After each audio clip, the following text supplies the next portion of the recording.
Assalamualaikum warahmatullahi wabarakatuh. Saudara-saudaraku sebangsa setanah air yang saya cintai, saya banggakan. Sebelumnya kita simak dulu informasi yang dilansir oleh Kompas.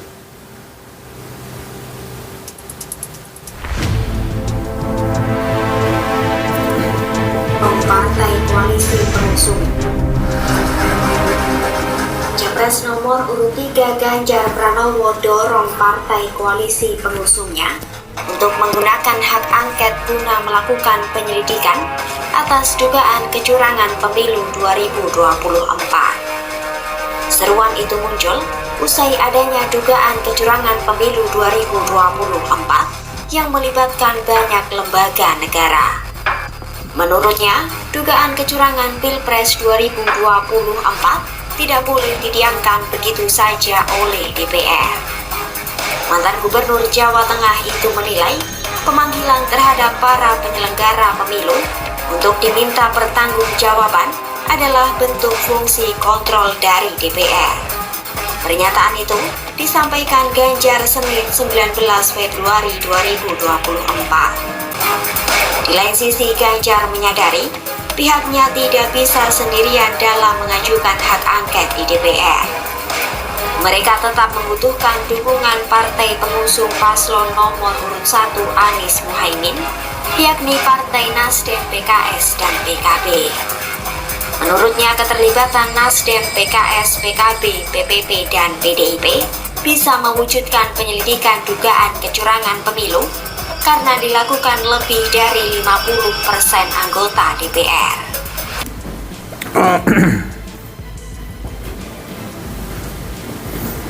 Nampaknya Ganjar Pranowo akan mengikuti jejaknya Mbak Amin Rais apa ya? Mau mencoba mencari jalan pintas dalam polemik hasil Pilpres ini. Sabar Pak Ganjar, sabarlah. Nggak usah gerusa-gerusu, nggak usah gegabah. Panjenengan masih muda loh. Karir secara politis ya masih muda, karir politiknya masih panjang. Kalau langkah-langkah politiknya emosional begitu, itu bisa mengakhiri karir panjenengan di dalam dunia politik. Paling pol nanti jadi caleg DPR RI PDIP. Iya, kalau caranya begini, paling pol jadi caleg PDIP 5 tahun yang akan datang.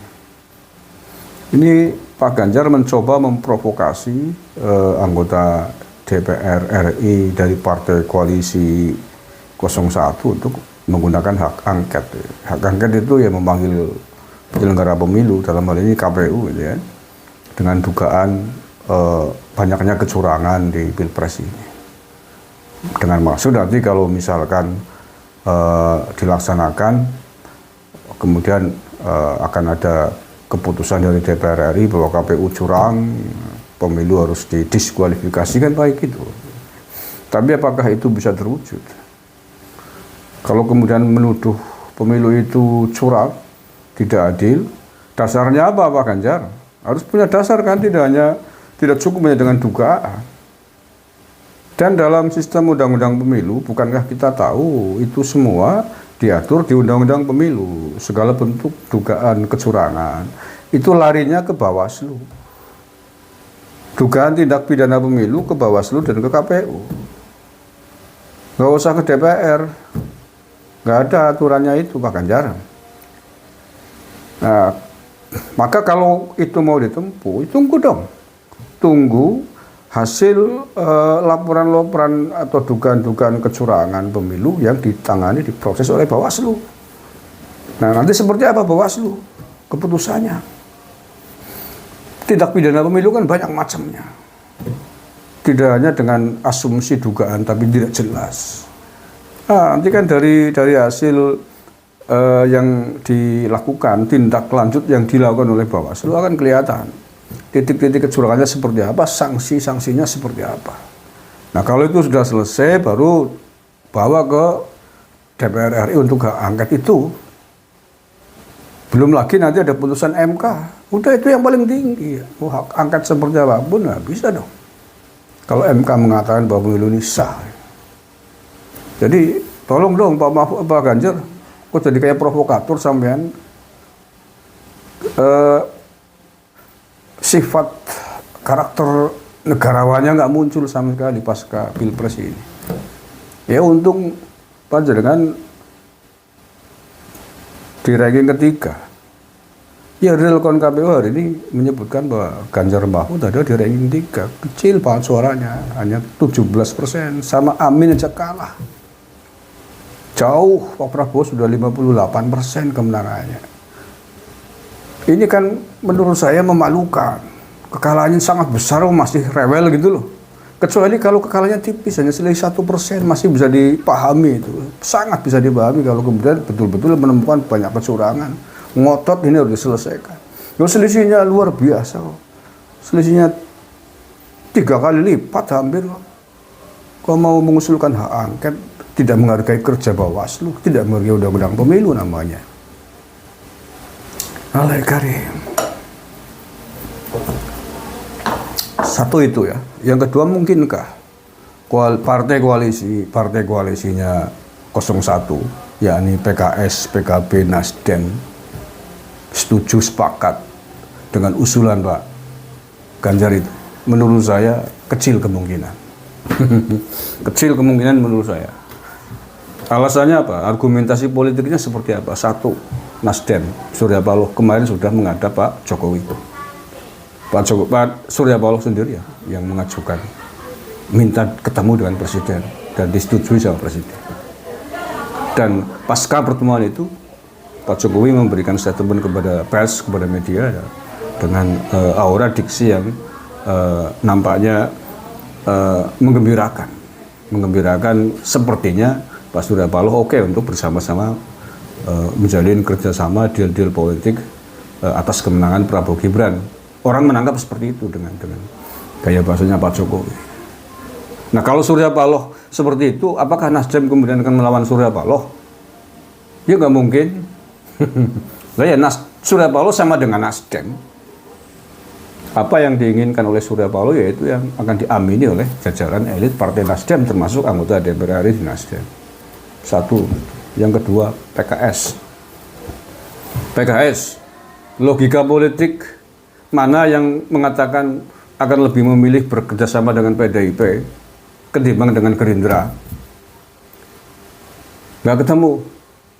PKS tidak punya sejarah dekat dengan PDIP, dengan Megawati.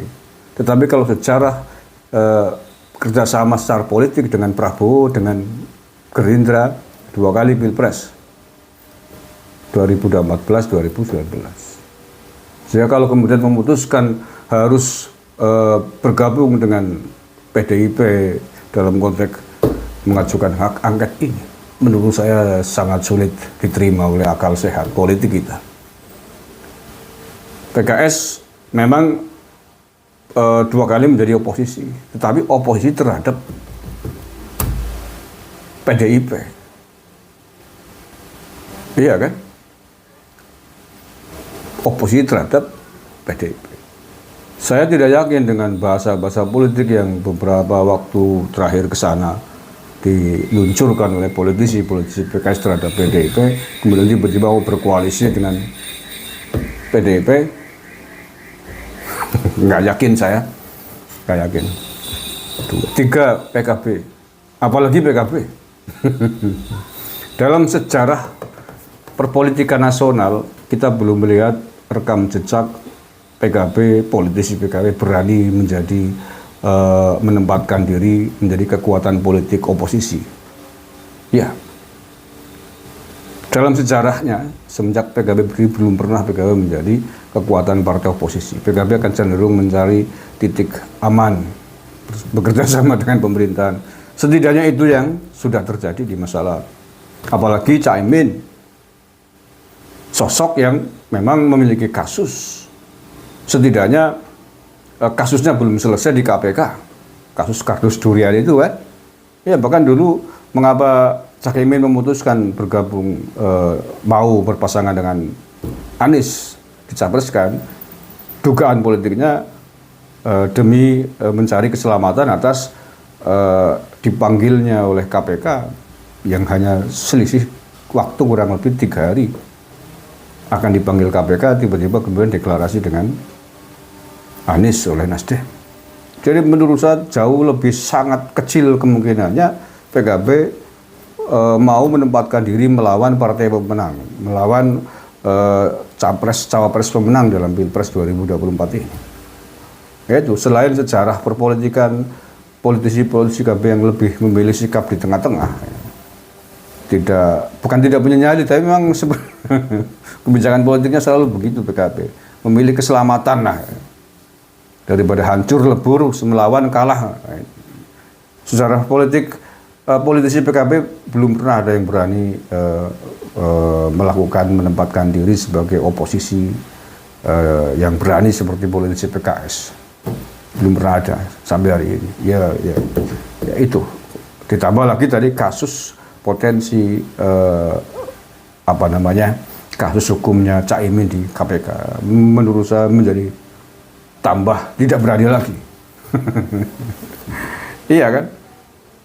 Jadi ingat kita kan apa yang pernah disampaikan oleh Fahri Hamzah beberapa waktu yang lalu sebelum Pilpres ini, bahwa beliau bahkan mengancam pasca Pilpres Anies dan Caimin berpotensi masuk penjara, begitu kan, atas kasus hukumnya. Jadi hampir mustahil bin mustahil PKB berani melakukan perlawanan dalam kasus Pilpres ini. Jadi sepertinya sulit Pak Ganjar Pranowo keinginan panjenengan untuk